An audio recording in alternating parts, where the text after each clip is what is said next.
for everybody who has a mini split and might not have the money to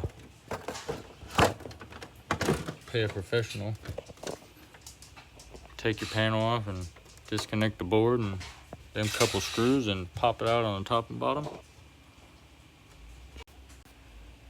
Make sure when you pop it down and pull it down for this little guy. You got your coils. I mean, I use a bunch of hot water and a lot of pressure. Once you proceed to get it all over you and get those blades in there clean and this nice and shiny again. Then we go to get this clean. Look at all that dirt.